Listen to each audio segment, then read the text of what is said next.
আসসালামু আলাইকুম, কেমন আছেন সবাই? ছোট্ট একটি ভিডিও নিয়ে আপনাদের সাথে কিছু কথা বলবো। তা আজ মানবতা কোথায়? কয়েকদিন আগে বিথী আপুর যে গাড়ি অ্যাক্সিডেন্ট হয়েছে, সবাই তো আমরা শুধু বিথী আপুকেই দোষ দিচ্ছি। দোষ কি শুধুই বিথী আপুর, নাকি সবারই কিছু কিছু দোষ থাকে? সবাই তো অটো সিএনজি আলাকে আমরা সাপোর্ট করছি, আসলে সেটাও কি ঠিক? তো যে অ্যাক্সিডেন্টটা হয়েছে, বিথী আপুর কোটি টাকার গাড়ি কিন্তু ক্ষতিগ্রস্ত হয়েছে। আর যারা যারা সিএনজি আলা অটোওয়ালা ছিল, তাদেরও ক্ষতি হয়েছে। তো সবাই কিন্তু বিথী আপুদেরকেই দোষ দিচ্ছেন, এটা আসলে আমার ক্ষুদ্র জ্ঞানে ঠিক মনে হচ্ছে না। কারণ বিথী আপুর অনেক বড় ক্ষতি হতে পারত। অলরেডি সে কিন্তু আহত।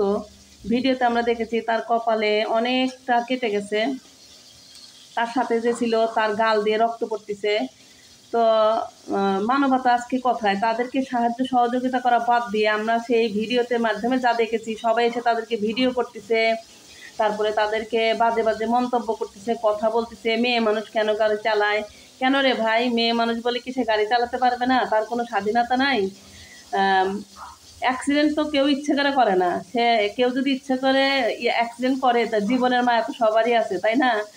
এইভাবে আসলে কারোরই বলা উচিত না আমার মনে হয়। আর একটা গাড়িকে বাঁচানোর জন্যই কিন্তু বিথী আপুর গাড়িটা আর একদিকে চলে গেছে। তো সেইভাবে সবারই আসলে সহযোগিতার হাত বাড়িয়ে দেওয়ার উচিত ছিল। তাদেরকেও হেল্প করা উচিত ছিল। যে অ্যাক্সিডেন্ট তো অ্যাক্সিডেন্টই, কেউ ইচ্ছে করে অ্যাক্সিডেন্ট করে না, কেউ ইচ্ছে করে গাড়ির সামনে আসে না।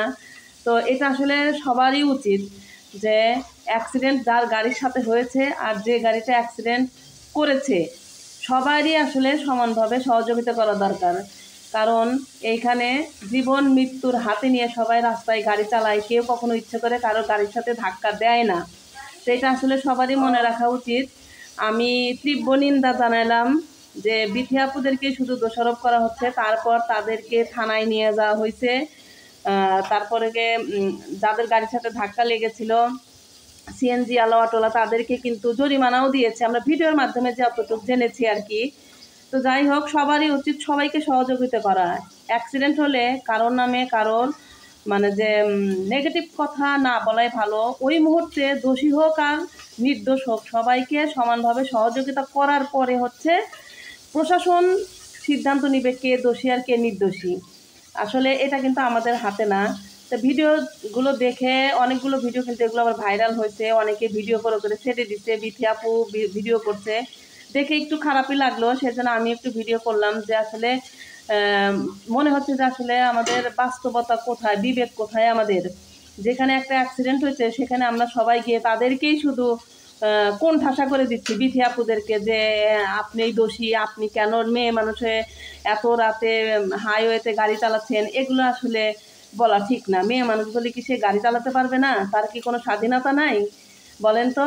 তার টাকা আছে, তার নিজের টাকা দিয়ে সে গাড়ি কিনছে।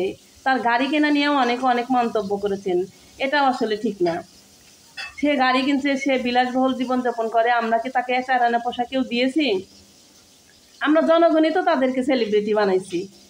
এখন আপনারাই আবার নিচে নামানোর জন্য অস্থির হয়ে গেছেন। কেন রে ভাই, আপনাদের মন মানসিকতা এরকম ছোট কেন? হ্যাঁ, তারা নিজেদের কষ্টের টাকায় পরিশ্রম করে তারা এত দূর পর্যন্ত এসছে, তাদেরকে সাপোর্ট করা দরকার। আর যেখানে একটা অ্যাক্সিডেন্ট হয়েছে সেখানে তো একজন যে শত্রু হয় কেউ কারো, তাকেও সাহায্য করা উচিত। আর এখানে সবাই এসে শুধু বিথী আপুদেরকেই শুধু নেগেটিভ কথা বলছেন।